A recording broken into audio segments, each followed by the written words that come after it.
নমস্কার।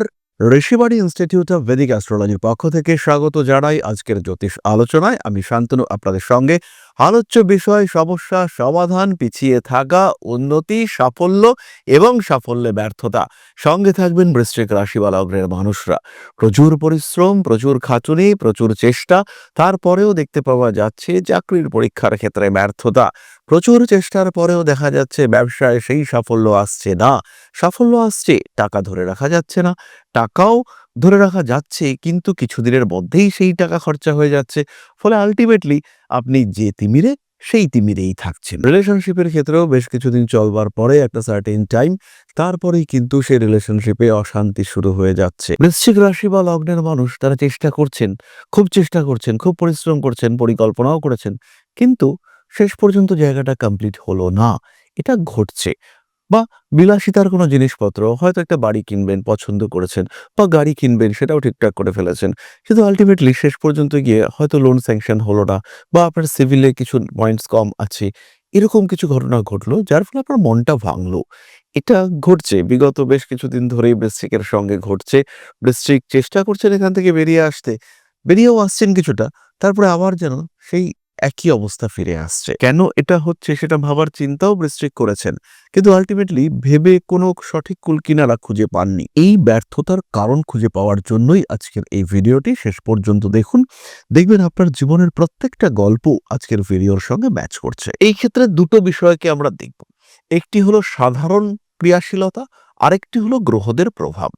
ধরুন, বৃশ্চিক রাশি বা লগ্নের মানুষ তারা যে কোনো জিনিসকে একটু গোপন রাখতে পছন্দ করে। তাদের গোপনীয়তা ভীষণ পছন্দ। যে বিষয়টা মানুষের কাছে প্রকাশিত, প্রচারিত হওয়া দরকার, আপনার ক্রিয়েটিভিটি, আপনার গুণাবলী, আপনার সাকসেস, সেই বিষয়টিকে আপনি গোপন করে রেখে দিয়েছেন। ফলে আপনার যে জনপ্রিয়তা, আপনার যে পরিচিতি হওয়া উচিত ছিল, সেটা কিন্তু আল্টিমেটলি হয়ে উঠছে না। এর মধ্যে যদি লগ্ন বা রাশির উপরে একটু কেতুর প্রভাব থাকে, বা চন্দ্র কেতু যুক্ত থাকে, সেই ক্ষেত্রে এই গোপন করার প্রবণতা সেটা আরো বাড়তে দেখতে পাওয়া যাবে। কোনোভাবেই কিন্তু বৃশ্চিক রাশি বা লগ্নের মানুষ তারা নিজেদেরকে জনসমক্ষে আনতে চাইছেন না। ক্রমাগত তিনি কাজ করে চলেছেন, কিন্তু সেই সাফল্য যে গ্রহণযোগ্যতা পাচ্ছে তা কিন্তু হচ্ছে না।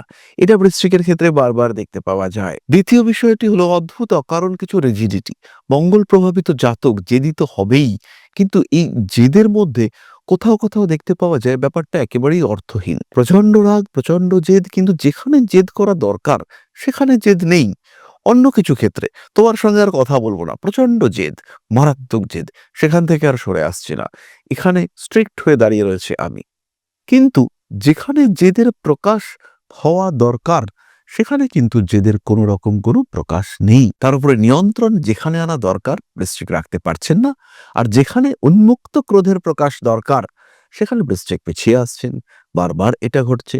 এর সঙ্গে সঙ্গে যদি মঙ্গল এবং শনি, শনি একটু বলবান, মঙ্গল একটু দুর্বল, এবং এদের প্রভাব লগ্ন বা রাশির উপরে রয়েছে, তাহলে এই বিষয়টিকে আরো গভীরভাবে দেখতে পাওয়া যাবে, এবং তার কারণে আপনি এবং আপনার সাফল্য এই দুয়ের মধ্যে ক্রমাগত দূরত্ব বাড়তে দেখতে পাওয়া যাবে। প্রচুর চেষ্টা করেও সেই পূর্ণ সাকসেস সেটা আপনি পাবেন না। পরবর্তী বিষয়টি যেটি বৃশ্চিকের জন্য ঘাতক, সেটি হলো বৃশ্চিকের প্রচুর আত্মসম্মান বোধ। বৃশ্চিক যদি সামান্য আঘাত পেয়ে থাকেন, তাহলে সেই জায়গা থেকে সরে আসতে বৃশ্চিকের এক সেকেন্ডও লাগে না। তার জন্য বৃশ্চিক নিজের সব স্বার্থ ত্যাগ করতে পারেন। বৃশ্চিক না খেয়ে থাকবেন, কিন্তু বৃশ্চিক নিজের আত্মসম্মান বলি দেবেন না। এর কারণে বৃশ্চিককে জীবনে বারবার, বহুবার বঞ্চিত হতে হয়। যে জায়গায় একটু ঝুঁকলে, একটু নিচু হলে কাজ উদ্ধার হয়ে যায়, সেখানে বৃশ্চিক কিন্তু একটুও ঝুঁকবেন না। সেই কাজ উদ্ধার হোক বা না হোক, বৃশ্চিক ত্যাগ করবেন, নির্দ্বিধায় ত্যাগ করবেন, সরে আসবেন বৃশ্চিক, কিন্তু নিচু হবেন না বৃশ্চিক। এর ফলে কিন্তু বৃশ্চিকের বহু প্রাপ্তি অপ্রাপ্তিতে পরিণত হয়। আর তার মধ্যে যদি রবি একটু বলবান থাকে, তাহলে বৃশ্চিক কথায় কথায় চাকরি ছাড়বেন, বৃশ্চিক কথায় কথায় নিজের ক্ষেত্র থেকে সরে আসবেন। সব ছেড়ে দেব, কোনো কিছু চাই না, বাড়ি ছেড়ে বেরিয়ে যাব, কিচ্ছু লাগবে না, ক্ষমতা থাকলে আবার গড়ে নেব, এই মেন্টালিটি বৃশ্চিকের ক্ষেত্রে দেখতে পাওয়া যাবে। স্যাক্রিফাইস, ত্যাগ তো বৃশ্চিক করেই দিলেন। কেউ কেউ সেই ত্যাগের ওপরে দাঁড়িয়ে আবার নতুন করে একটা জায়গা তৈরি করলেন, কিন্তু বেশিরভাগের ক্ষেত্রেই এই ত্যাগ কিন্তু ঘাতক হয়ে দাঁড়ালো। তারা কিন্তু আর নিজেদেরকে রিকভার করতে পারলেন না। প্রবলেম থেকেই গেল, সমস্যা চলতেই থাকলো। শাস্ত্রে বৃশ্চিক রাশি সম্পর্কে বলা রয়েছে, গূঢ় শক্তি হি বৃশ্চিকস্য ভূষণম তদতি বলে বিনাশনম। অর্থাৎ গভীর শক্তি বৃশ্চিকের অলংকার, কিন্তু অতিরিক্ত হলে সেটাই ডেকে আনে বিনাশ। কখনো কখনো বৃশ্চিক অতিরিক্ত গোপন পরিকল্পনা করে থাকেন, আবার কখনো কখনো এই বৃশ্চিক রাশি বা লগ্নের মানুষ তারা পরিকল্পনা করবার সময় কাকে বলা উচিত আর কাকে বলা উচিত নয় তাদের মধ্যে একটা কনফিউশন হয়। আর বহু ক্ষেত্রে এই পরিকল্পনা করবার পরে সেই পরিকল্পনা কার কাছে ডিসক্লোজ করবেন আর কার কাছে ডিসক্লোজ করবেন না, এটা মেনটেন করতে পারেন না বৃশ্চিক রাশি বা লগ্নের মানুষরা। তাদের ক্ষেত্রে কিন্তু অকারণ একটা অস্থিরতা দেখতে পাওয়া যায়। বৃশ্চিক রাশির মানুষরা হঠাৎ করে বিস্ফোরিত হয়ে পড়েন, হঠাৎ রেগে গেলেন, হঠাৎ উগ্রতা প্রকাশিত পেল, হঠাৎ তার মধ্যে একটা অন্যরকম বিহেভিয়ার দেখতে পাওয়া গেল। এটা আমরা বৃশ্চিকের ক্ষেত্রে বারবার দেখতে পাই। বৃশ্চিক খুব শান্ত, খুব শান্ত, খুব শান্ত, হঠাৎ করে এমন রেগে গেলেন বৃশ্চিক যে বাকি সবকিছুকে ইগনোর করার একটা মেন্টালিটি তার মধ্যে কাজ করতে থাকলো। সবকিছুর উপরে একটা উগ্র বিহেভিয়ার সেটা বৃশ্চিকের মধ্যে কাজ করতে দেখতে পাওয়া গেল, যেটাকে মেনে নেওয়া যাচ্ছে না, যেটাকে হজম করা যাচ্ছে না, যেটাকে সহ্য করা যাচ্ছে না। এবং তার ফলে বৃশ্চিক তার জীবনের বহু সুযোগ সুবিধা থেকে বঞ্চিত হলেন। নিজের ক্রিয়েটিভিটিকে প্রকাশ করতে পারেন না বৃশ্চিক, নিজের দক্ষতা, নিজের শক্তি তাদেরকে প্রকাশ করতে পারেন না বৃশ্চিক। আর যদি মঙ্গল কোনো কারণে একটু দুর্বল হয়, অদ্ভুত কম্বিনেশন, নবম ভাবে লগ্নপতি অবস্থান করছেন, মহাভাগ্য যোগ তৈরি হবে, কিন্তু সেই মঙ্গল নিচস্থ। নবম ভাব অর্থাৎ কর্কট রাশি, সেটা বৃশ্চিকের অধিপতি মঙ্গলের জন্য নিচ ক্ষেত্র, সেখানে মঙ্গলের জোর নেই, যেটা অত্যন্ত শুভযোগ হতে পারত। তাই বৃশ্চিক রাশি বা লগ্নের মানুষ তারা কিন্তু নিজের পূর্ণ ক্ষমতা সেটা ব্যবহার করতে পারেন না। আর শেষ বিষয়টি হলো বৃশ্চিকের প্রতিশোধ স্পৃহা। কেউ ক্ষতি করলে বৃশ্চিক কিন্তু তাকে ছেড়ে দেন না। হ্যাঁ, ক্ষমা চাইলে বৃশ্চিক অবশ্যই ক্ষমা করবেন, কিন্তু ক্ষমা চাইলো না, ক্ষতি করলো, তার কিন্তু ছাড় নেই বৃশ্চিকের কাছে। এবং এই ক্ষেত্রে বৃশ্চিক এতটাই রিজিড যে নিজের সবকিছু যায় যাক, কিন্তু তার প্রতিশোধ নিতেই হবে। এটা কিন্তু বৃশ্চিকের বেসিক্যালি একটা দুর্বলতা, এবং এর কারণে বৃশ্চিক পিছিয়ে পড়েন। মঙ্গল বলবান, পাপদৃষ্ট, এই প্রতিশোধ স্পৃহা আরো বাড়বে। মঙ্গল বলবান, কেতুযুক্ত, তীব্র বিষের মতো মনের মধ্যে এই প্রতিশোধ স্পৃহা বৃশ্চিককে কুরে কুরে খাচ্ছে। যতদিন পর্যন্ত প্রতিশোধ কমপ্লিট না হচ্ছে ততদিন কিন্তু বৃশ্চিক ক্রোধান্বিত হয়ে রয়েছেন। বৃশ্চিকের মাথার মধ্যে চাপা আগুন চলছে, সেই আগুনের বহিষ্করণ প্রকাশ এটা হবেই, আজ না হোক কাল সেই আগুন বৃশ্চিকের শত্রুকে দগ্ধ করবেই। কিন্তু তাকে দগ্ধ করার আগে ধীরে ধীরে এই আগুন কিন্তু বৃশ্চিককেই দগ্ধ করে চলেছে। কি করবেন, কিভাবে নিজের অবস্থাকে ফিরিয়ে আনবেন? আত্মবিশ্বাস অবশ্যই বাড়ান, নিজেকে আর একটু ফ্রি করার চেষ্টা করুন, প্রাকৃতিক সৌন্দর্যের মধ্যে কিছুটা সময় কাটানোর ব্যবস্থা করুন, নিজের ভালোবাসার মানুষগুলোকে আর একটু ভালো রাখার চেষ্টা এটা অবশ্যই করুন, নিজের ষড়রিপুর ওপরে নিয়ন্ত্রণ নিয়ে আসার চেষ্টা করুন, গান শুনুন, ভালো থাকার চেষ্টা করুন, বন্ধু বান্ধবের সঙ্গে সময় কাটান, বাড়ি পরিবার তার মানুষজন যারা আপনার শুভাকাঙ্ক্ষী তাদেরকে একটু বেশি সময় দেওয়ার চেষ্টা করুন, বিভিন্ন ধর্মগ্রন্থ পাঠ করুন, বিশেষ করে মহাভারত পাঠ আপনাদের জন্য অত্যন্ত পজিটিভ হতে দেখতে পাওয়া যাবে। তাহলে এবার আমরা চলে আসবো আলোচনার পরবর্তী পর্যায়ে, অর্থাৎ আপনাদের প্রশ্নে জ্যোতিষের উত্তর। তবে তার আগে একটি ছোট্ট বিষয় আপনাদের সঙ্গে শেয়ার করব। আশা করি পরম পিতার আশীর্বাদে সবাই খুব ভালো আছেন। জীবনে চলার পথে বিভিন্ন সময় বিভিন্ন ক্ষেত্রে আমরা প্রত্যেকেই কিছু না কিছু জনহিতকর কার্য করে থাকি। রাস্তায় যদি একজন মানুষ এসে আমাদের কাছে সাহায্য চায়, আমরা যতটুকু সম্ভব তাকে সাহায্য করবার চেষ্টা করি।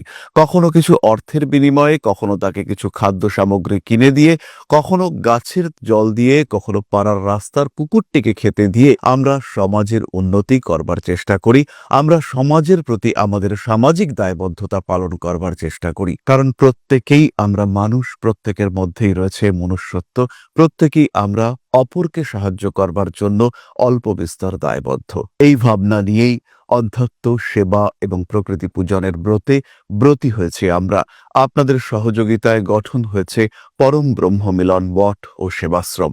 দীর্ঘদিন ধরেই, প্রায় বিগত 3 বছর ধরে বিভিন্ন সময়ে, বিভিন্ন অবস্থায়, বিভিন্ন পরিস্থিতিতে মানুষের পাশে গিয়ে আমরা দাঁড়িয়েছি। মানুষের পাশে যতটা সম্ভব সাহায্য করবার চেষ্টা আমরা করেছি আমাদের ক্ষুদ্র সামর্থ্যে। বারংবার আমরা পেয়েছি আপনাদের সাহচর্য, বারংবার আপনারা বাড়িয়ে দিয়েছেন আপনাদের সহযোগিতার হাত। তাই আরো একবার আপনাদের সামনে আজ আমি আবার এসেছি পরবর্তী কর্মসূচিকে বাস্তবায়িত করবার জন্য। বিগত দিনগুলিতে বিভিন্ন সময় আমরা বিভিন্ন ক্ষেত্রে ডোনেশন কর্মসূচি করেছি। আমরা শীতকালে কম্বল বিতরণ করেছি, মোজা চটি বিতরণ করেছি, মশারি বিতরণ করেছি ডেঙ্গুর সময়, করোনার সময় খাদ্য সামগ্রী বিতরণ করেছি আমরা। তার সঙ্গে সঙ্গে ছোট ছোট শিশুদের পড়াশুনো এগিয়ে যাওয়ার জন্য সারা বছরের সমস্ত শিক্ষা উপকরণ আমরা বিতরণ করেছি। তাদের সঙ্গে আমরা সময় কাটিয়েছি। এদের শিক্ষার ক্ষেত্রে যাতে ডেভেলপমেন্ট হয় তাই বেশ কিছু এলাকায় আমরা সম্পূর্ণ বিনামূল্য কোচিং সেন্টার পরিচালনা করছি এবং বিশেষ বিষয়টি হলো যে প্রত্যেকটি ক্ষেত্রেই আপনারা কিন্তু প্রত্যক্ষ বা পরোক্ষভাবে আমাদের সঙ্গে আছেন। এই কর্মসূচিগুলিকে সঠিকভাবে এগিয়ে নিয়ে যাওয়ার জন্য এবার প্রয়োজন হয়ে পড়েছে একটি পরিকাঠামো, একটি সুগঠিত আশ্রমের, যেখানে বেশ কিছু মানুষ আশ্রয় পাবে, যেখানে বেশ কিছু বৃদ্ধ বৃদ্ধা তাদের দিনগুলিকে আরেকটু খুশির মধ্যে নিয়ে আসতে পারবেন, যেখানে বেশ কিছু অসহায় শিশু তাদের অভিভাবক খুঁজে পাবে, যেখানে বেশ কিছু নিষ্পাপ প্রাণ বিকশিত হওয়ার সুযোগ পাবে, যেখানে বেশ কিছু নিষ্পাপ প্রাণী তারা তাদের আশ্রয় খুঁজে পাবে। এই আশ্রম পরিকল্পনার জন্য, তার পরিকাঠামো নির্মাণের জন্য আমরা একটি জায়গা সিলেক্ট করেছি। সেই জায়গাটি ক্রয় করবার জন্য প্রয়োজন বিপুল অর্থের, যেটি কেবলমাত্র আমাদের প্রচেষ্টায় সংগ্রহ করা অসম্ভব। তাই আপনাদের প্রত্যেকের কাছে ছোট্ট অনুরোধ, প্রত্যেকেই অল্প অল্প করে এগিয়ে আসুন। প্রত্যেকের বিন্দু বিন্দু অনুদানে একদিন সিন্ধু স্বরূপ গড়ে উঠবে পরম ব্রহ্মমিলন মঠ ও সেবাশ্রম। আমাদের প্রত্যেকের স্বপ্ন সমাজের জন্য কিছু করে যাওয়ার, সমাজকে উন্নততর পর্যায়ে নিয়ে যাওয়ার এই যে প্রচেষ্টা, এই যে ইচ্ছে, এই যে উদ্যম, এই উৎসাহ বাস্তবায়িত হবে আপনাদের সহযোগিতার মাধ্যমে। তাই আপনাদের প্রত্যেকের কাছে স্বনির্বন্ধ অনুরোধ, যতটুকু সম্ভব, যতটুকু সামর্থ্য, হতেই পারে অতি ক্ষুদ্র সেই সামর্থ্য, কিন্তু এসে পাশে দাঁড়ান। ইতিমধ্যেই বহু মানুষ তাদের যথাসম্ভব সাহায্যের হাত আমাদের দিকে বাড়িয়েছেন। আমরা তাদের প্রতি কৃতজ্ঞ। আমাদের আন্তরিক ধন্যবাদ আমরা জানাই তাদের প্রতি, এবং আপনাদের কাছেও আমাদের অনুরোধ, আপনারাও একটু একটু করে এগিয়ে আসুন। সবাই যদি অল্প অল্প করে এগিয়ে আসি তাহলেই কিন্তু বিরাট কোনো স্বপ্ন বাস্তবায়িত হতে পারবে। সকলেই যদি অল্প অল্প করে এগিয়ে আসি তাহলেই কিন্তু বিরাট এই মহান কর্ম বাস্তবায়িত হতে পারবে। একদিন আমার আপনার প্রত্যেকের স্বপ্ন পরম ব্রহ্ম মিলন মঠ ও সেবাশ্রম আধ্যাত্ম সেবা এবং প্রকৃতি পূজনের এই মহান দায়িত্ব নিয়ে এগিয়ে আসতে পারবে, একটি জায়গা তৈরি করতে সক্ষম হবে। সবাইকে জানাই অগ্রিম ধন্যবাদ এবং শুভেচ্ছা। সবাই খুব ভালো থাকবেন। নমস্কার। তাহলে এবার আপনাদের প্রশ্ন করেছেন Soham Kumar Roy, date of birth 19/9/1990, time 7:49 AM, place of birth Kolkata. আমার বাড়ির প্রবলেম কবে সলভ হবে এবং আমার জব না বিজনেস কোনটা বেটার হবে ইন ফিউচার? সোহম, জন্মকুণ্ডলী অনুযায়ী বিজনেস কিন্তু তোমার জন্য বেটার, তবে বিজনেসের জন্য যে ফান্ড দরকার সেই ফান্ড কিন্তু এই মুহূর্তে নেই। সেই ফান্ড কালেকশনের জন্য চাকরি করা যেতে পারে, আর যদি চাকরি করো সেই ক্ষেত্রে চাকরি তোমার জন্য সাপোর্টিভ হবে, কর্মক্ষেত্র পজিটিভ বেনিফিশিয়াল হবে। চাকরি করে টাকা পয়সা জমিয়ে বিজনেস করা এটা তোমার জন্য উচিত এবং আদর্শ একটা সিচুয়েশন বলে আমি পার্সোনালি মনে করি। জীবনে কিছু বাধা বিপত্তি আসবে, থাকবে, তবে সেগুলোকে নিয়ে বরিড হওয়ার কোনো কারণ কিন্তু নেই। সমস্যা আসলেও সেগুলোকে তুমি ওভারকাম করতে পারবে। কনফিডেন্স লেভেল তোমার যথেষ্টই বেশি। নিজে একটা সঠিক পরিকল্পনা করো এবং নিজের লক্ষ্যের দিকে এগিয়ে চলো। সাকসেসফুল তুমি হবেই, এই বিষয়ে কিন্তু নিশ্চিন্ত থাকা যায়। হলো আজকের আলোচনা, আমরা আর দীর্ঘায়িত করব না। সবাই সুস্থ থাকুন, ভালো থাকুন। মা শ্রী শ্রী আদিশক্তির পূর্ণ আশীর্বাদ বর্ষিত হোক আপনাদের উপর। আরো সমৃদ্ধ হয়ে উঠুক আপনাদের প্রত্যেকের জীবন। জয় মা আদিশক্তি। নমস্কার। ओम अकारादि पंचाशद वर्णेभ्यो स्वाहा। ओम प्रतिपादादि तिथिभ्यो स्वाहा। ओम कृष्णपक्षाय स्वाहा। ओम शुक्लपक्षाय स्वाहा। ओम अमावस्याय स्वाहा। ओम पूर्णिमाय स्वाहा।